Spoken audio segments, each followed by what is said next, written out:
Hello friends, பாருங்கள், இப்போ நாங்கள் பருவதமலை ஏற போகிறோம். மணி இப்போ 1:30 ஆகுது. எத்தனை மணிக்கு என் பொண்டாட்டி கூட்டு வர போகிறான்னு தெரில. முறையாக அந்த பயணத்தை தொடங்குகிறோம். சிவனுடைய அருளால் நல்லபடியாக போய் வரோம். பாருங்கள் ஃப்ரெண்ட்ஸ், சிவனை தரிசிக்கிறதுக்காக ஒருத்தர் நம்மளை போல் வந்திருக்காரு. கடலின் கிருபையால் அவர் இதய மாரடைப்பு ஏற்பட்டு பருவதமலை சன்னிதானத்தில் உயிரிழந்திருக்காரு. சிவனுடைய பாதத்தை போய் தொட்டிருக்காரு. அதை கடந்து தான் இப்போ ஒரு கிலோமீட்டர் தூரம் வந்திருக்கோம். வெயிலின் உச்சம் அதிகமாக இருக்குது. கொடுமையான வெயில். அந்த கடுமையான வெயிலும் பாருங்கள், வெறுங்காலில் வந்துட்டு சிவனை பார்க்க போயிட்டுருக்காங்க. ருத்ராட்சி மாலையெல்லாம் போட்டுக்கிட்டு. இன்னும் போக போக என்னென்ன நடக்குதுன்னு உங்களுக்கு தொடர்ந்து சொல்கிறேன். இப்போ பார்த்தீங்கன்னா பாருமாங்க, இதை வந்துட்டு நம்ம கோயிலில் அன்னதானம் போட்டாங்க. அப்படின்னா ஆவக்கார சமையா, ரொம்ப ஆவக்கார சமையல் இருந்தாலும் கோவக்கார சமையல் இருந்தாலும் அதான் சாப்பிட போகிறோம். அன்னதானம் போட்டிருக்காங்க.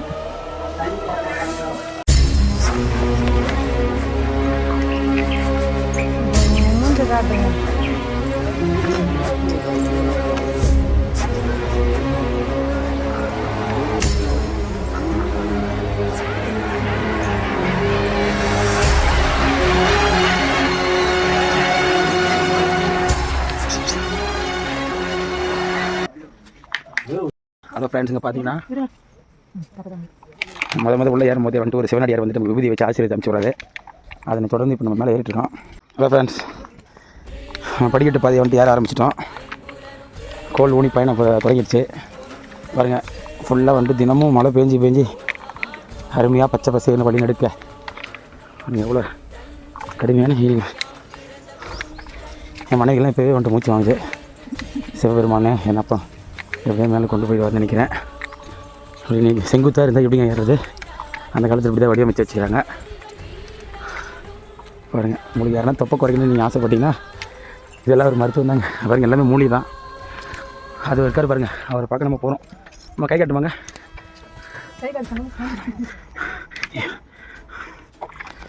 நீங்கள் மனைவி இது வரைக்கும் 3 வாட்டி மூச்சு வாங்கிட்டாங்க. அவங்க அக்காவோட உதவியோட தான் இப்போ கொஞ்சம் பாதி தூரம் வந்துக்கிறாங்க. இன்னும் மேலே போயிட்டு எப்படி இருக்குது உங்களுக்கு காட்டுறேன். ஒவ்வொரு படி நம்ம பேரி வந்துக்கிறோம். 91 போகணும். இதில் ரொம்ப செங்குத்தாக இருக்குது. காலையில் போன உறவுகள் இப்போ தான் இறங்கி வராங்க. அங்கே இருக்கு பாருங்கள். எங்கள் ஒய்ஃப் பார்த்தா ரொம்ப டயர்ட் ஆகிட்டாங்க. ஒரு அடர்ந்த காட்டில் அருமையான பகுதியில் ஜூஸ் குடிக்க வந்து வரோம். ரெஸ்ட் எடுக்கலான்ட்டு. இந்த மாதிரி தான் கொஞ்சம் எங்கிட்ட சண்டை போட்டுக்கின்னு பாருங்கள். ஒரு பாருங்கள், மொத்தம் இப்போ நாங்கள் 250 படி ஏறி வந்து உட்காந்துருக்கோம். இன்னும் போக எப்படி இருக்குன்ற காட்டுறேன். ஹலோ ஃப்ரெண்ட், பார்த்தீங்கன்னா 500 படி தாண்டி வந்து உட்காந்துருக்கோம். பாருங்க, ஒன்றும் மேலே இருக்குது. அங்கே போகணும் நம்ம. இப்படி இருக்கு படி. ஒரு கடை போட்டிருக்காங்க. யாருன்னா பக்த கொடி வந்து என்ன வாங்கி சாப்பிடுவாங்க. நானும் கீழே இருந்தே பணங்களை வேணும்ட்டேன்.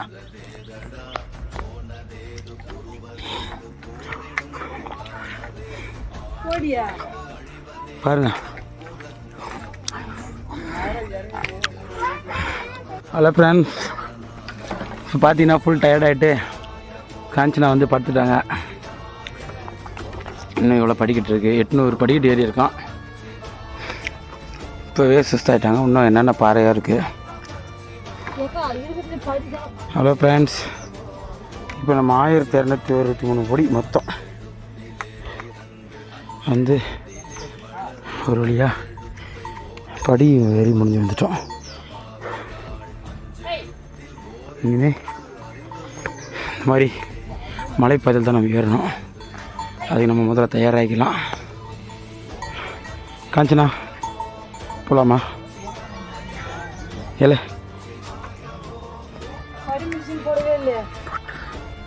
பாருங்க ஃப்ரெண்ட்ஸ், காடு மூடா மழை தண்ணி வந்து அடிச்சு போயிட்டுருக்கேன்.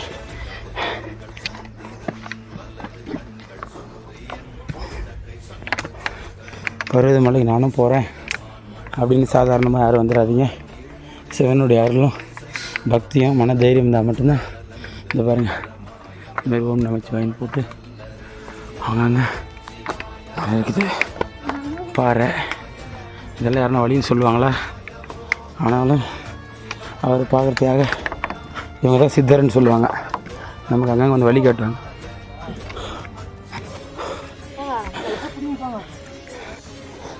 பாருங்கள் ஃப்ரெண்ட்ஸ், தர்மசாஸ்தா சன்னதின்னு போட்டிருக்காங்க. ஐயப்பன் நினைக்கிறேன். ஒரு வழியாக விநாயகர் வச்சுருக்காங்க. எனக்கு தெரிஞ்சு இது சிவன் இருக்கார். அந்த காலத்தில் கட்டியிருக்காங்க. எல்லாம் சிவன் அமைச்ச செல்ல வச்சுருக்காங்க பாருங்கள். இங்கே வந்து வச்சுக்கிறதுக்கு அறையாட்டு இருக்குது பாருங்க ஃப்ரெண்ட்ஸ். நண்பர்களே, மலைப்பாதைக்கு மேலே ஏறி நண்பர்கள் ஓய்வு எடுக்கிறாங்க. இந்த எழில்மிகு அழகு தோற்றத்தை பாருங்கள். மலை மேலே இருந்து மலையை பார்க்குறது ரொம்ப இங்கே இருக்குது. இங்கேருந்து பார்த்தோம்னா நம்ம கோயில் தெரியும். நம்ம இன்னும் அங்கே போகணும்.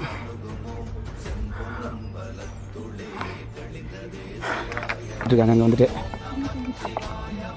பாருங்க ஃப்ரெண்ட்ஸ். இங்கேருந்து மலையிலேருந்து இன்னொரு மலை பார்க்குறது ரொம்ப அழகாக இருக்குது. பாருங்க ஃப்ரெண்ட்ஸ், இங்கெல்லாம் ஃபோட்டோ எடுக்க எல்லாம் மேக்கப் பண்ணி எடுக்கிறாங்க.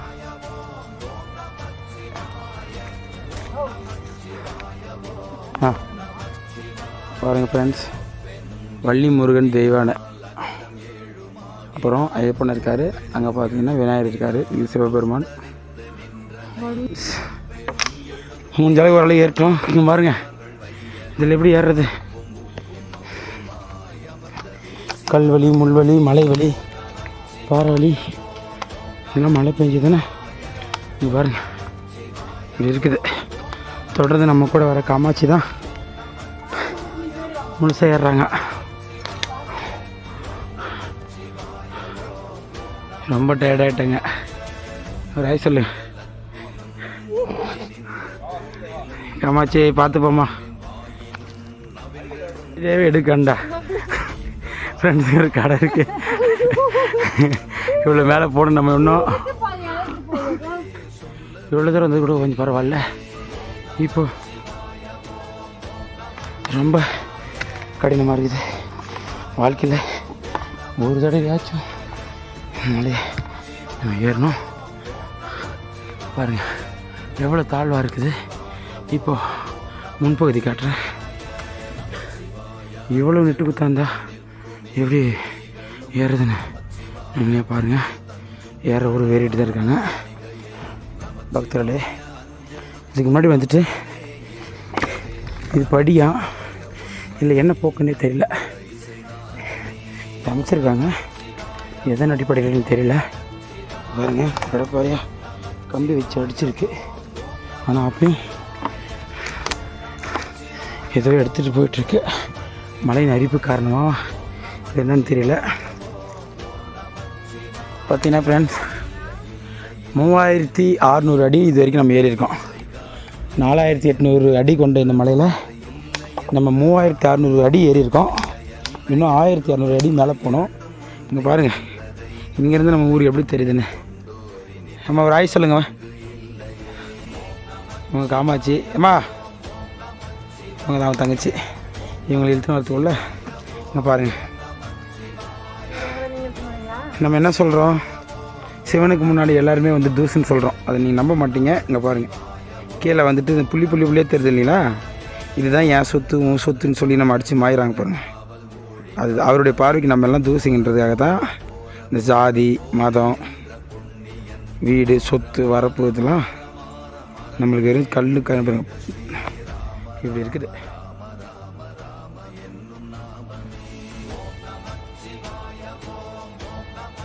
இப்படி ஒரு அமைப்பு கொடுத்துருக்காங்க. இதை பிடிச்சி நம்ம ஏறணும் போல இருக்குது ஃப்ரெண்ட்ஸ். நம்ம ஏறி இன்னும் இப்படி போனோம். ஆனால் இந்த பக்கம் நம்ம திருவண்ணாமலையிலேருந்து வந்தோம். கொஞ்சம் வழி தவிர இந்த பக்கம் வந்தால் திருவண்ணாமலை திருப்பத்தூர் பக்கம் தெரியுது. இந்த பக்கம் இருக்கிற மலையை பாருங்கள். மேற்கு தொடர்ச்சி மலை மலையாக இருக்குது பாருங்கள். பாருங்கள், இந்த கல் கொஞ்சம் தான் தாங்கிட்டு இருக்கு. இது விழுந்தா போய் சேர வேண்டியதான். காஞ்சனா அப்போ தான் மேலே வந்துருக்காங்க. ஹலோ ஃப்ரெண்ட்ஸ், காமாட்சியை டயர்ட் ஆகிட்டாங்க.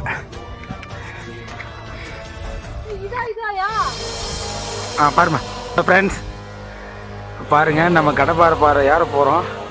இது பாருங்கள் எப்படி நெட்டு குத்தலை எப்படி இருக்குது. இப்படி போய் போக வேண்டிய அளவுக்கு இருக்குது. நல்ல மூலிகை காற்று வருது. சீனடியை பார்க்குறதுக்கு பாருங்கள்,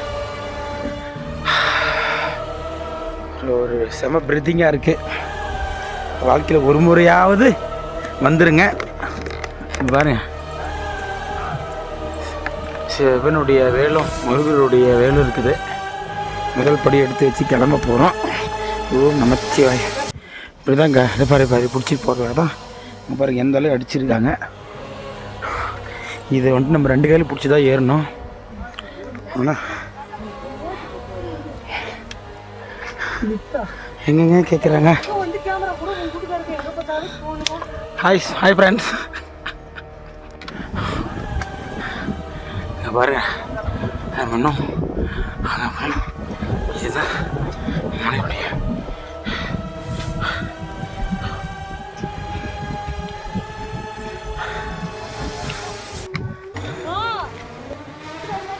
சரி நீ போமா, நான் வரேன்.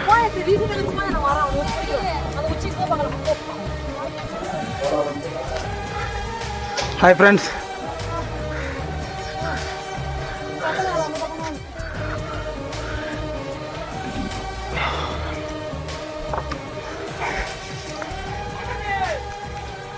பாலாஜியா இங்கே பாருங்க, எவ்வளோ ஒரு அழகான காதல் கதை.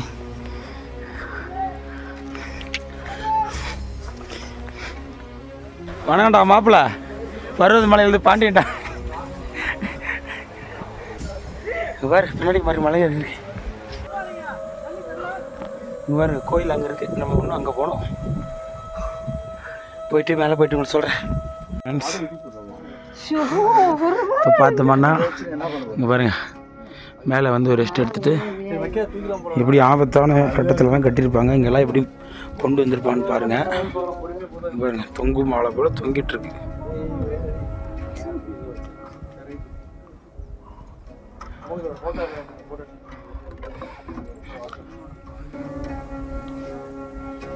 இங்கே பாதத்தை கொடுத்துருக்காங்க.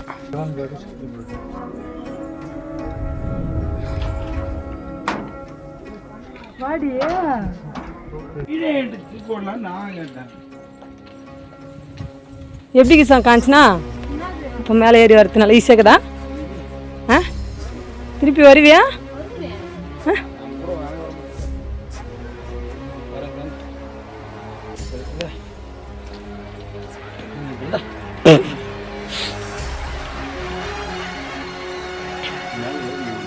பேக் கொடுத்துரு ரெடி இல்லைண்ணா?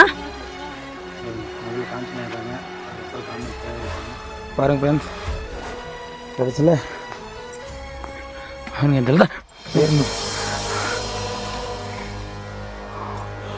மேலே ஏறணும் நம்ம. பேக் கொடுத்துரு ரெடி இல்லைண்ணா? பாருங்க, முதல்ல காஞ்சனா ஏறுறாங்க, அதுக்கப்புறம் காமாட்சி தயாராகிட்டாங்க.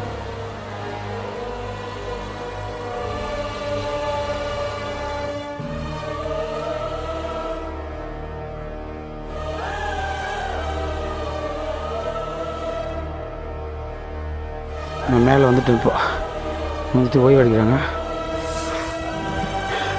நான் வந்த பாதை பாருங்கள், திரும்பி எப்படி போகிறாங்கன்னு பாருங்கள். இதுதான் ஏதோ பொருள் கூட ஒட்டிட்டு போகிற மாதிரி இப்போ தான் நினைவாங்க.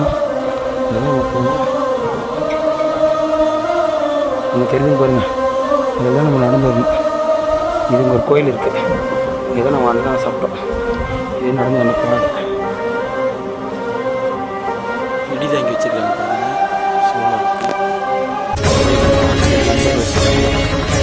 மாலையில் அந்த சூழ் மறையும் வச்சுருக்காங்க.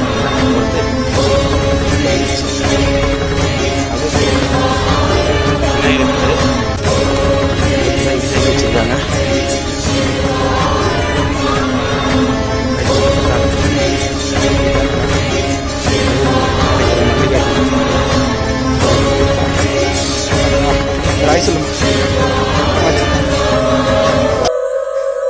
பாருங்க மேலே வந்த ஒரு மகிழ்ச்சியில் நம்ம உறவுகள்லாம் இங்கே தாங்க தண்ணி இருக்குது. கடைசியாக மலை மேலே வந்து பாருங்க.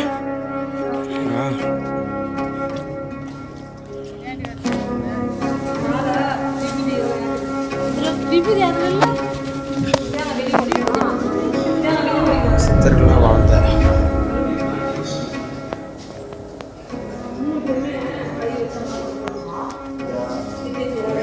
சிவாலயத்தில் நீ போய் ஒரு விளக்கு ஏற்றணும்னாலும் அதுக்கு அவரோட அனுமதி வேண்டும். அந்த அனுமதி இல்லாமல் உன்னால் அங்கு விளக்கு கூட ஏற்ற முடியாது.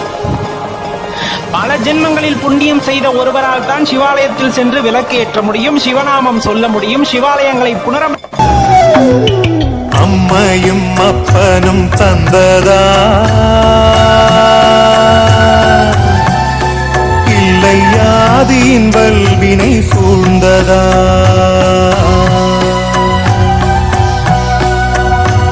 அம்மையும் அப்பனும் தந்ததா இல்லை ஆதியின் வல்வினை சூழ்ந்ததா? இம்மையை நான் அறியாததா?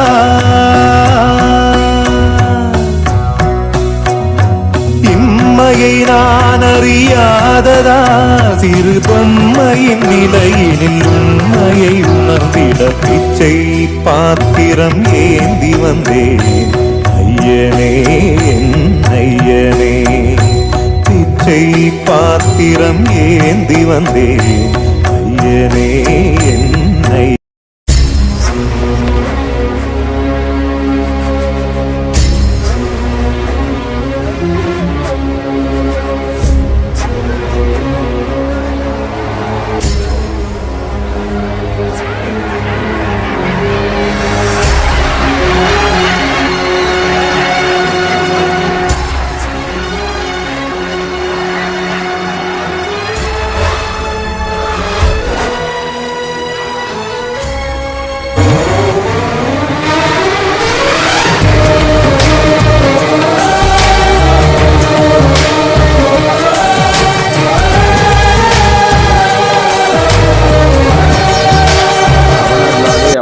வணங்கி என்று சொல்வது போல அவனை தரிசித்து விட்டு இரவிலேயே மலையிலிருந்து கீழே இறங்கி தரணும்.